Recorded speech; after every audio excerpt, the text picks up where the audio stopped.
The Middlesplit Sitback. One of those exercises that if this works well for you, it might be the only exercise you really need to work your way all the way down into your balls to the floor middle splits. And before we get into the actual exercise, we just need to take a bit of a look into the position in the middle split.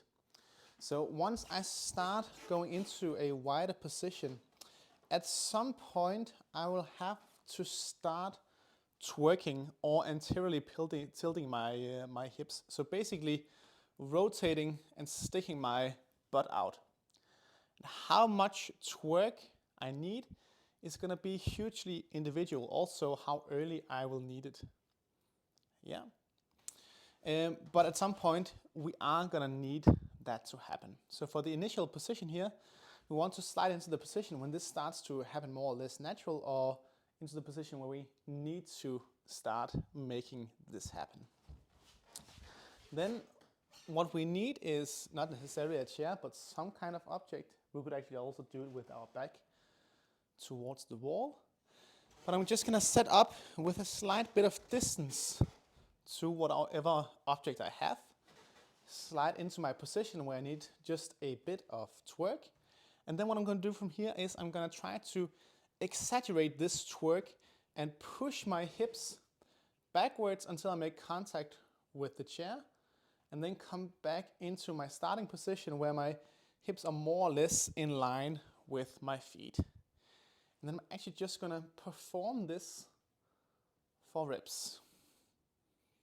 Yeah, whatever is prescribed, possibly ending up with a final hold.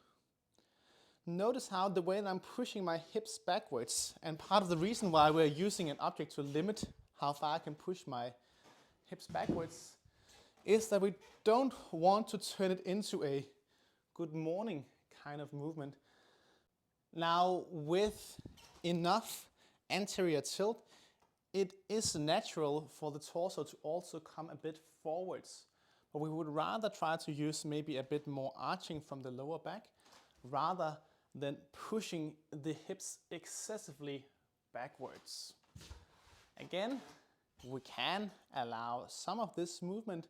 We just don't want to focus on it, and we don't want to overdo it in this specific exercise. And the reason for that is that we first of all want to focus on the rotation from the hip and the twerk. And also we want to keep this centered downwards pressure to see if we can keep it more centered on the adductors. Yeah. Now, if I was doing a set of these sitbacks, you could either work on holding a specific depth for reps and maybe a hold at the end, but we could also choose to try to get deeper on each subsequent rep. Now, if I'm trying to get deeper from rep to rep, the best time to sink deeper for most people is going to be as you're pushing your hips back into position. So twerking back and pushing forwards and possibly sinking a bit deeper. It's not that this is the only time that you are allowed to sink deeper into the position, but that is usually the time where it is most comfortable for most people to actually get deeper into the position. Be mindful of the combination of footwear and floor that you're using. If it's very slippery, it's gonna feel very intense to do the exercise there, maybe actually a bit scary.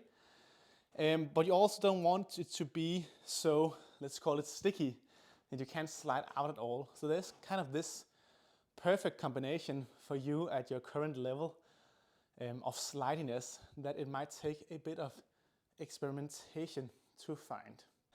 Now, as I mentioned earlier, I do recommend using some kind of object to limit the range of motion we're actually using in the movement. And the rule of thumb is that we don't want any more than about like 30 to 50 degrees of movement maybe. But for some of you, this range of motion might not be comfortable. And it's completely fine to limit the range of motion even further when we're working this drill. So basically, we could go actually very small movements and might still be able to benefit from the exercise. That just means that the range of hip position that you'll be able to get comfortable in, isn't too large, at least right now. And then you're just going to choose to work within that range, at least for now, in this specific exercise.